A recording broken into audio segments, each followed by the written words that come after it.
بسم الله الرحمن الرحيم. نحمده ونصلي ونسلم على رسوله الكريم. أما بعد، قال الله تبارك وتعالى في القرآن المجيد: أعوذ بالله من الشيطان الرجيم. بسم الله الرحمن الرحيم.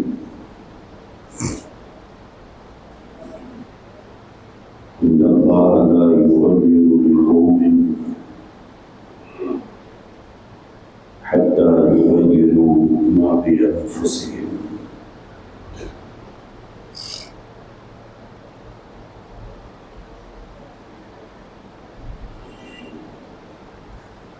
وقال النبي صلى الله عليه وسلم: إذا سرتك حسنتك وإذا ساءتك سيئتك فأنت مؤمن، أو كما قال عليه الصلاة والسلام.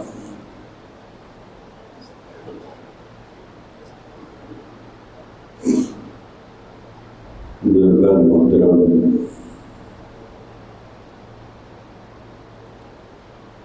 اللہ تبارک و تعالیٰ نے ہم سب کو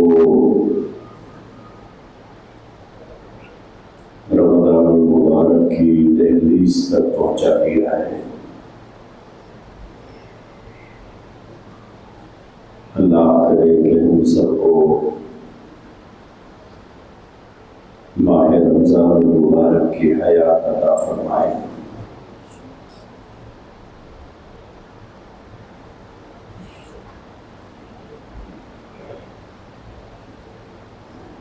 رمضان مبارک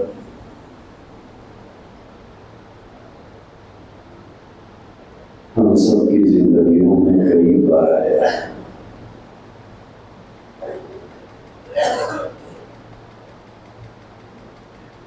عمر کے اعتبار سے اگر دیکھا جائے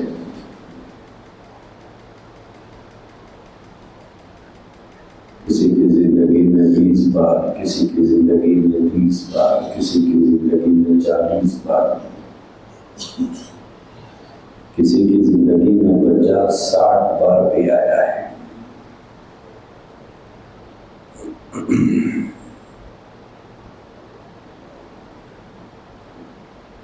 نبی رحمت صلی اللہ تعالیٰ علیہ وآلہ وسلم نے فرمایا: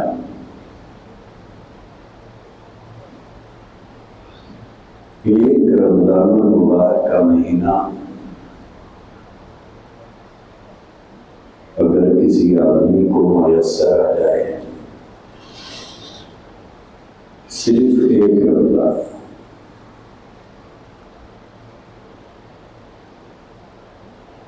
اور وہ توبہ و استغفار کر کے اپنی بخشش کا سامان نہ کرا دیا ہو، تو اللہ کے نبی صلی اللہ علیہ وآلہ وسلم نے ایسے آدمی کو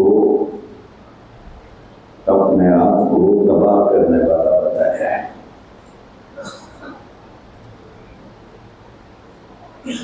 ایک رمضان اگر مل جائے تو وہ انسانی زندگی کا اتنا سنہرا موقع ہے کہ وہ اپنے رب کو راضی کرا کر اپنی بخشش اور مغفرت کا سامان کرا دے۔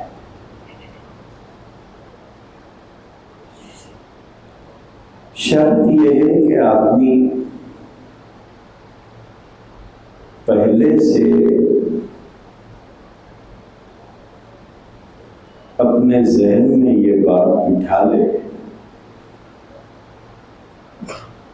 کہ مجھے اس سال رمضان المبارک میں اپنے رب کو راضی کر کے اپنے اپنی مغفرت کا سامان کر لینا ہے۔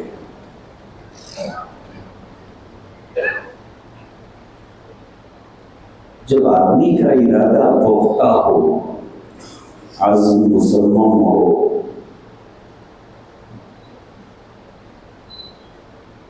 تو اس وقت یہ چیز ممکن ہو سکتی ہے۔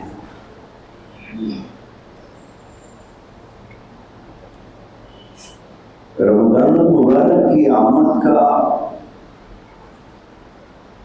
ہر کوئی پرجوش طریقے سے استقبال تو کرتا ہے اور بڑی بے قراری کے ساتھ انتظار بھی ہوتا ہے۔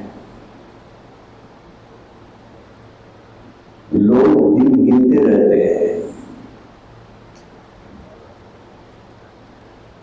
یہ بہت اچھی بات ہے، خوش آئین بات ہے،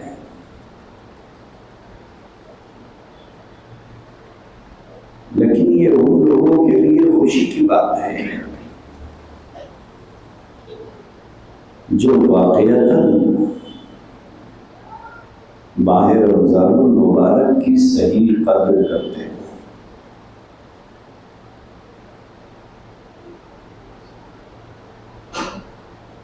ورنہ تو بات ایسی ہو جائے گی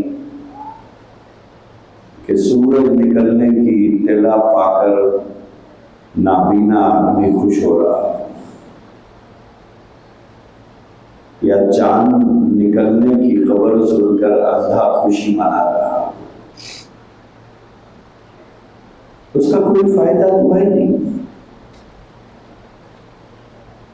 کہ چاند نکلے یا سورج نکلے،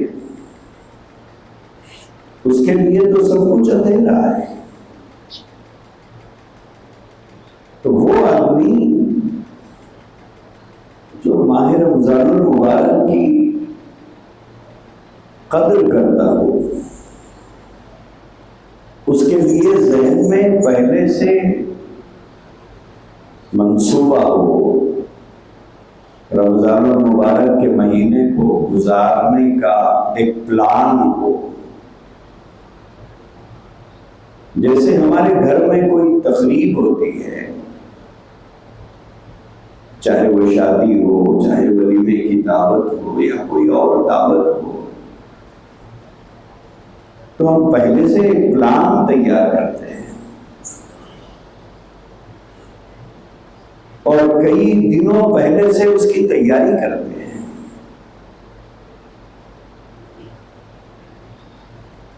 اور کوشش کرتے ہیں کہ ہم جیسا سوچ رہے ہیں کہ اسی طرح ہر کام ہونا چاہیے۔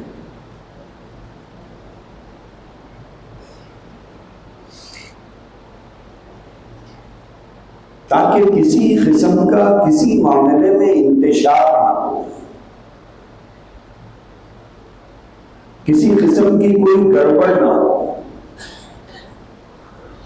ہر کام وقت پر ہونا چاہیے۔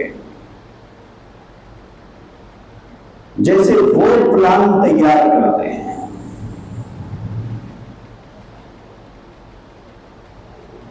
ایسا کوئی منصوبہ ہمارے ذہنوں میں ہوتا ہے رمضان المبارک کو لے کر۔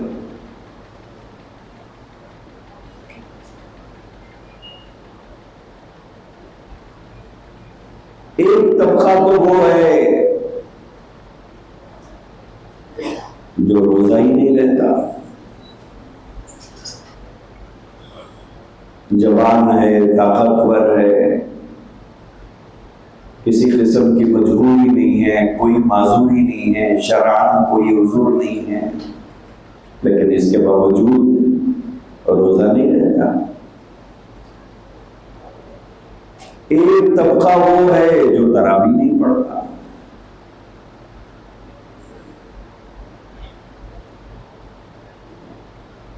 یا پڑھتا ہے تو کوئی 3 دن میں قرآن پڑھ لیتا ہے، کوئی 6 دن میں قرآن پڑھ لیتے ہیں، کوئی 10 دن سن لیتے ہیں، باقی 20 دن غائب ہوتے ہیں۔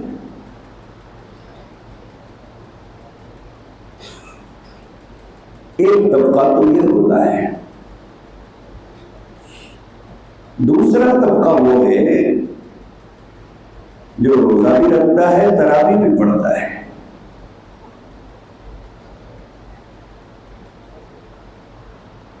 اس سے ہٹ کر اور کوئی معمولات رمضان کو لے کر ان کی زندگی بھی نہیں ہوتے۔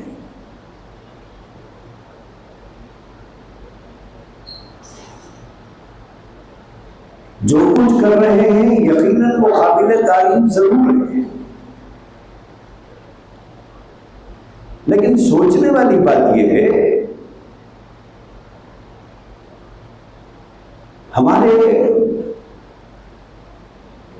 بڑے جو ہم سے پہلے اس دنیا میں رہ کر گئے ہیں اور ہم سے پہلے گزرے ہوئے جو نیک لوگ تھے، کیا وہ رمضان المبارک ایسے ہی گزارتے تھے جیسے ہم لوگ گزارتے ہیں؟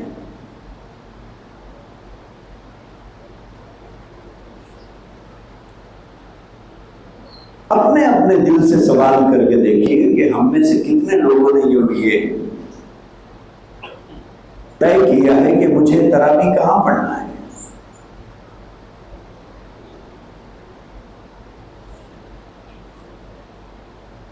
بیٹے کا ولیمہ کون سے شادی خانے میں ہونا ہے 4 مہینے پہلے طے ہوگا، کون پکائے گا وہ باورچی 2 مہینے پہلے بک ہوگا، کیا پکانا ہے وہ طے ہوگا، کس کس کو بلانا ہے وہ طے ہوگا، کیا پہننا ہے وہ طے ہوگا۔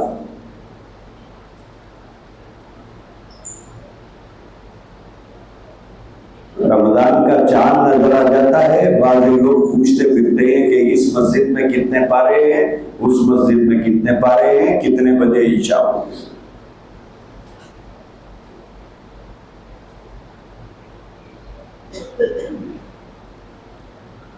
جیسے سابق میں رمضان گزرا ہے یا گزرے ہیں، ایسا ہی یہ بھی گزر جائے گا۔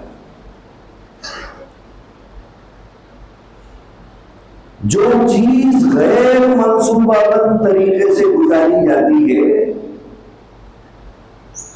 بنا پلاننگ کے گزاری جاتی ہے، بنا پلان کے، بنا منصوبے کے جو کام کیا جاتا ہے وہ بے ڈنگا ہوتا ہے، اس میں کوئی ڈھنگ نہیں پایا جاتا۔ اتنے رمضان گزر گئے زندگی کے، یہ بھی گزر جائے گا۔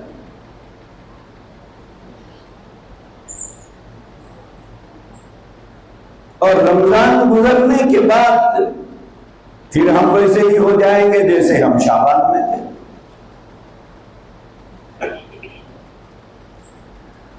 وجہ اس کی یہی ہے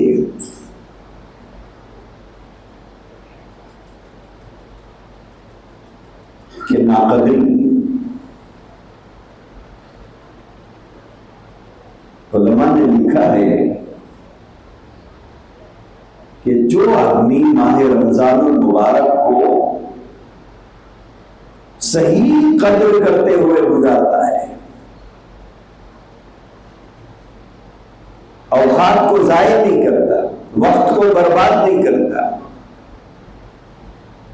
11 مہینے جیسے گزارتا ہے ویسے رمضان کو نہیں گزارتا، 11 مہینوں سے الگ طریقے سے رمضان کو گزارتا ہے، تو لکھا ہے کہ باقی پورا سال اس کا بہتر ہوگا۔ اللہ تعالیٰ نے قرآن مجید میں فرمایا ان اللہ لا یغیر بقوم،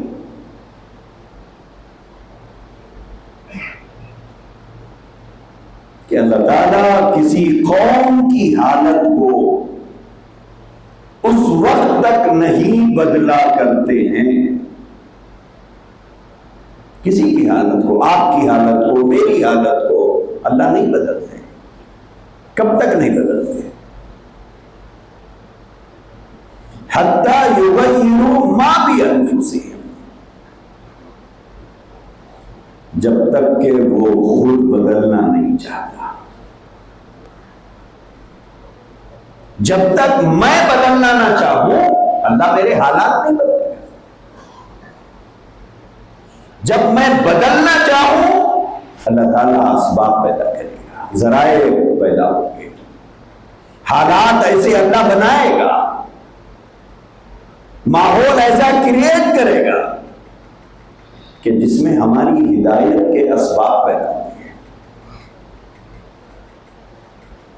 جب ہم خود نہ چاہتے ہو بدلنا، نیک بننا، نمازی بننا، سچا بننا، ایماندار بننا، وعدہ وفا کرنے والا بننا، گناہوں سے بچنے والا بننا، تعلق مع اللہ قائم کرنے کا مزاج،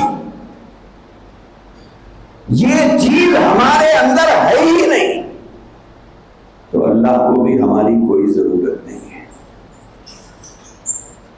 ہماری کیا ضرورت ہے؟ اللہ نے قرآن میں یہی فرمایا کہ حتی یغیروا ما بانفسہم، جب تمہارے اندر شوق نہیں ہے، تمہارے اندر ذوق نہیں ہے، اللہ سے رشتہ جوڑنے کا تمہارے اندر جذبہ نہیں ہے، گناہ چھوڑنے کا تمہارے اندر شوق نہیں ہے، تو اللہ کو کیا پڑے گی؟ اللہ کو کیا پڑے گی؟ ہاں، جب تم بدلنا چاہو، تمہارا شوق، تمہارا ذوق، تمہاری تڑپ، تمہاری طلب بار بار درخواست کی شکل میں اللہ رب العزت کی بارگاہ میں پیش ہوتی رہے،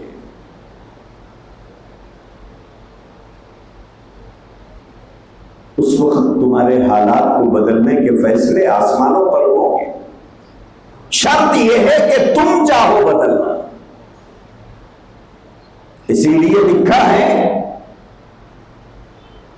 کہ دنیا انسان کو مقدر کے بقدر ملتی ہے۔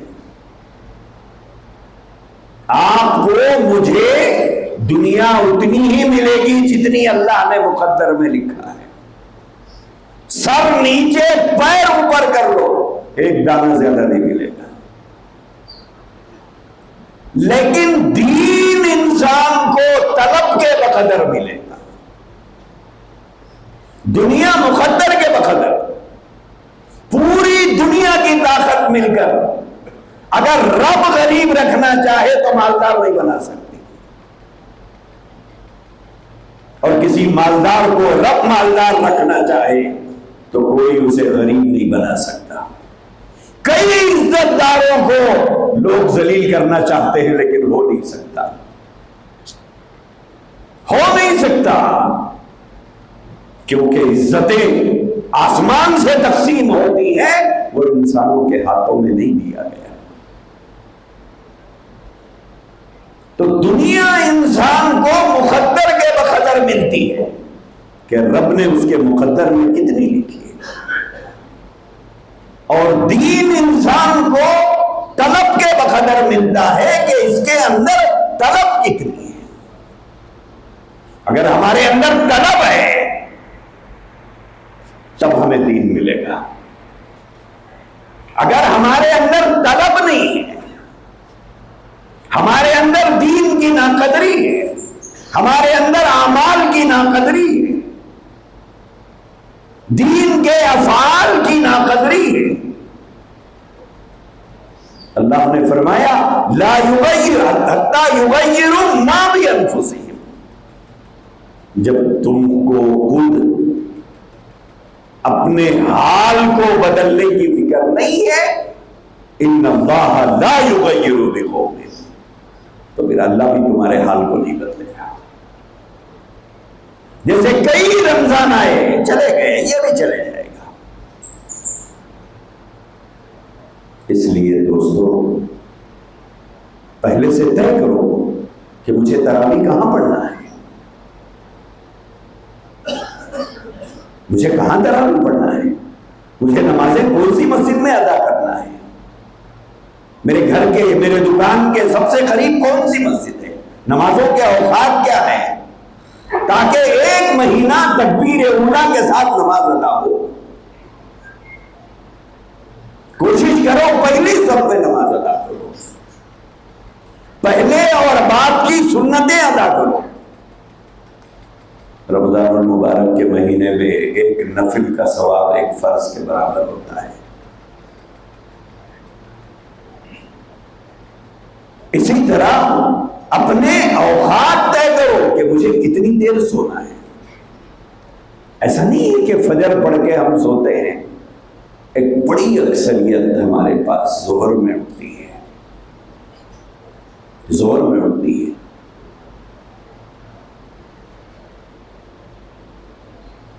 اب ظہر میں اٹھ گئے تو بیوی تھیلی ہاتھ میں پکڑا دی کہ بھائی سودا لاؤ.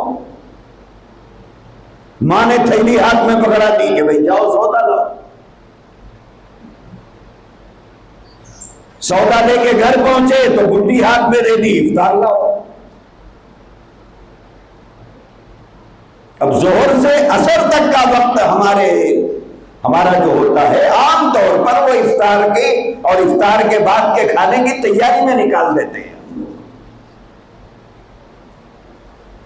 اب پھر عصر ہو گئی، مغرب ہو گئی، عشاء ہو گئی. اسے رمضان گزارنا نہیں کہتے. اسی لیے ایک وقت آدمی کا طے ہو کہ میں کتنی دیر آرام کروں گا. پہلے سے عزم اور ارادہ ہو کہ مجھے رمضان المبارک کے مہینے میں کتنے قرآن پڑھنا ہے. کئی لوگ ہیں جو قرآن پڑھنا جانتے ہیں، پورا رمضان گزر جاتا ہے قرآن کھول کے نہیں دیکھتے.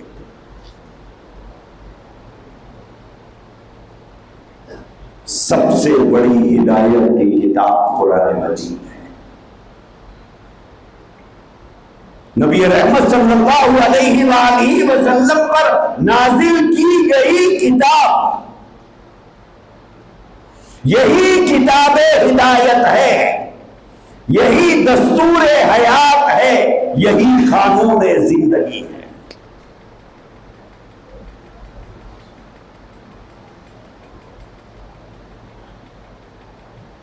لیکن قرآن رمضان میں نہیں پڑھتے. نہ ہماری ماں پڑھتی ہے، نہ ہماری بیٹیاں پڑھتی ہے، نہ ہماری اہلیہ پڑھتی ہے، نہ ہم پڑھتے ہیں.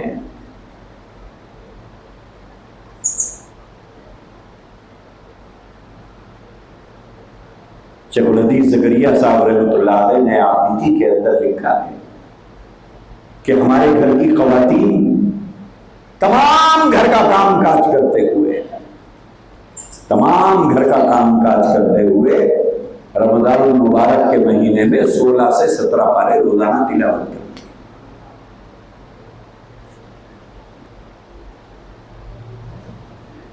عزم ہو آدمی کا، ارادہ ہو آدمی کا، طے کرے آدمی.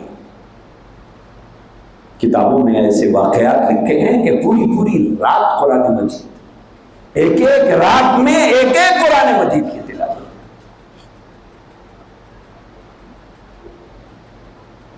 آج بھی ہے. ایسا نہیں ہے کہ دنیا خالی ہو گئی، آج بھی ایسے ہیں. سال گزشتہ کچھ بچیاں جو حافظہ ہیں ان کے درمیان ایک کمپٹیشن رکھا گیا تھا تاکہ ان کو ابھارا جائے قرآن کی تلاوت پر.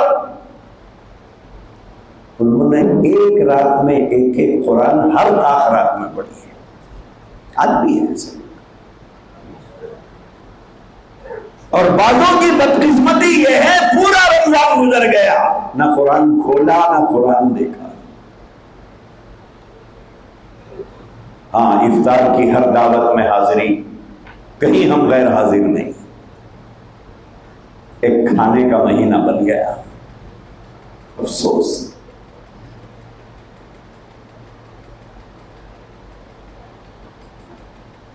ساری رات ہمارے نوجوان کھاتے پھر رہے ہیں.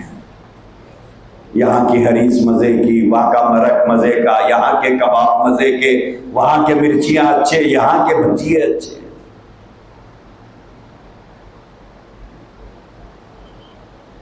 غیروں کے سامنے رمضان کی کوئی اچھی نظیر ہم لوگوں نے نہیں پیش کی. جن نوجوانوں کی راتیں مصلوں پر گزرنا چاہیے تھا، رب کو منا لیتے. حالات اتنے بگڑے زندگی کے، احوال اتنے برباد ہیں، فیوچر اتنا اندھیرا فیوچر میں نظر آ رہا ہے، اس کی کوئی فکر نہیں. کبھی اس کو ٹوپی ڈال کے کھا لیے، کبھی اس کو ٹوپی ڈال کے کھا لیے، کبھی اس کو راضی کر کے کھا لیے، کبھی اس کو راضی کر کے کھا لیے. رمضان بچھڑے ہوئے دوستوں کے ملنے کا مہینہ بن گیا. کبھی ہائی اسکول کے دوستوں کے ساتھ، کبھی انٹر کے دوستوں کے ساتھ، کبھی گریجویشن کے دوستوں کے ساتھ. مسجدوں میں تراویح ہوتی ہے، ہمارے نوجوان باہر ہوتے ہیں. کیا میسج جاتا ہے غیروں میں اس کا؟ میرے بھائیوں، پہلے سے ایک پلان بناؤ کہ مجھے رات میں کتنی دیر جاگنا ہے. کیوں جاگ رہے ہیں رات میں؟ ساری رات پھر رہی، ادھر سے ادھر، ادھر سے ادھر، ادھر سے ادھر، ادھر سے ادھر پھر رہے. کیوں پھر رہے؟ بے مقصد. کچھ تو مقصد نہیں. مومن کی زندگی کے پیچھے مقصد ہے. کیا مقصد ہے؟ کوئی مقصد نہیں. یہاں سے 4 مینار جا رہے ہیں، وہاں سے پتھر گٹی جا رہے ہیں، وہاں سے سکندرآباد جا رہے ہیں، وہاں سے وہاں جا رہے ہیں، یہاں سے وہاں جا رہے ہیں. کہیں کو جا رہے ہیں؟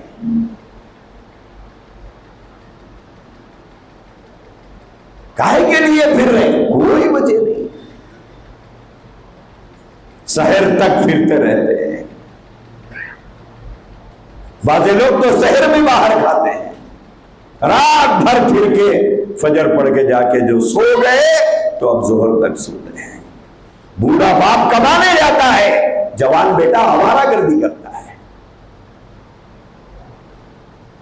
بوڑھا باپ بڑھاپے کے ساتھ، ضعیفی کے ساتھ، کمزوری کے ساتھ، مجبوری اور معذوری کے ساتھ تھیلی لے کے بازار جا کے، مارکیٹ جا کے سامان لاتا ہے. جوان بیٹا سوتا ہے گھر میں. یہ رمضان کا حال ہے. اللہ نے یہی فرمایا، جب تک تم بدلنا نہیں چاہو گے تمہارے حالات کو ہم نہیں بدلیں گے. اس لیے پہلے سے طے کرو رات مجھے کتنی دیر تک جاگنا ہے اور کس مقصد کے لیے. اور یہ امت جو آج راتوں رات جاگ رہی ہے، نبی پاک صلی اللہ علیہ وسلم کا معمول کیا تھا؟ نبی پاک صلی اللہ علیہ وسلم عشاء کے بعد بات کرنا بھی پسند نہیں فرماتے تھے. حضور کا جو معمول تھا وہ یہ معمول نہیں تھا. مدینے کا جو ماحول تھا وہ ہمارے پرانے شہر کا جو ماحول ہے یہ ماحول نہیں تھا. عشاء کی نماز کے بعد اللہ کے نبی صلی اللہ علیہ وسلم آرام فرماتے تھے. اور یہ چیز آج ہم سے غیروں نے لے لیا. یہ چیز ہم سے غیروں نے لے لیا. ذرا ان کی کالونیوں میں جا کے دیکھو، آپ کو اندازہ ہوگا کیا ان کے بچے ایسے ہی نظر آئیں گے جیسے ہمارے بچے؟ ان کے بچے وہاں بیٹھے ہوئے نظر آئیں گے جہاں ہمارے بچے بیٹھے ہوئے نظر آتے ہیں؟ نہیں نظر آتے. نہیں نظر آتے. اللہ کے نبی کا معمول عشاء کے بعد سو جانے کا تھا. لیکن ہمارے پاس کوئی منصوبہ نہیں، کوئی پلان نہیں. اس لیے دوستو پہلے طے کرو مجھے تراویح کہاں پڑھنا ہے، کون سی مسجد میں پڑھنا ہے. آپ کی بشاشت جتنی ہو اتنے پارے پڑھو. آپ کو 1.25 پارے میں دل لگتا ہے 1.25 پارے. اور پسندیدہ بھی یہی ہے. پسندیدہ جو ہے وہ یہی ہے کہ 1.25 پارہ پڑھو، یہ زیادہ پسندیدہ. اور ان کے پیچھے تراویح پڑھو جو حافظ قرآن اس طرح تراویح پڑھائے کہ ایک ایک لفظ سمجھ میں آئے. بلٹ ٹرین کے پیچھے نہیں. ہاں لوگ کہتے ہیں کہ تیز پڑھے، الفاظ کٹ جاتے ہیں، تجوید کا لحاظ نہیں. ایسے لوگوں کے پیچھے تراویح نہیں پڑھنا چاہیے. صاف صاف جیسے کھانے کے دانے الگ الگ جیسے ہوتے ہیں، ایک ایک حرف اتنا صاف صاف ہو، ایسے حفاظ کے پیچھے تراویح پڑھے. اور یہ کوئی پسندیدہ نہیں ہے. کہ 3 دن میں قرآن سن لیں، باقی 26 دن تراویح ہی نہ پڑھیں، یا 6 دن میں پڑھ لیں باقی دن نہ پڑھیں، یہ پسندیدہ نہیں ہے۔ 12.5 پڑھیں روز کو۔ ہاں اگر آپ نے 3 دن میں یا 6 دن میں یا 10 دن میں پڑھ لیا ہے تو پھر اس کے بعد کسی ایسی جگہ کی پہلے سے فکر کرو کہ بھائی الم ترا سے صحیح لیکن وہاں تراویح ہو اور میں جا کر وہاں پڑھوں۔ کاروبار کے دن ہے، بزنس کے دن ہے، اس میں کوئی شک نہیں ہے، تو وہاں جا کے پڑھو۔ شہر میں 20 جگہ انتظام ایسا ہوتا ہے، لیکن چھوڑنا درست نہیں ہے۔ تم یہ طے کرو کہ مجھے فارغ ہو کے سونا کب ہے، اٹھنا کب ہے، کتنی دیر مجھے آرام کرنا ہے، کتنا مجھے تلاوت کرنا ہے، کتنا مجھے اللہ کا ذکر کرنا ہے۔ آدمی پہلے سے ایک پلان بنا لے، ایک چارٹ بنا لے کہ یہ وقت سونا ہے، یہ وقت تلاوت کرنا ہے، یہ وقت کاروبار کا ہے، یہ وقت کام کا ہے، یہ وقت گھریلو ذمہ داری کا ہے۔ پوری پلاننگ کے ساتھ اگر آدمی اپنا رمضان گزارے گا تو وہ صحیح طریقے سے گزرے گا۔ اور یہ طے کرو کہ مجھے اس رمضان میں کتنے قرآن پڑھنا ہے، کتنے قرآن پڑھنا ہے، یہ طے کرو۔ بہت سے لوگ نمازوں کے بڑے پابند ہوتے ہیں، روزے کے بڑے پابند ہوتے ہیں، تلاوت نہیں کرتے، تلاوت نہیں کرتے۔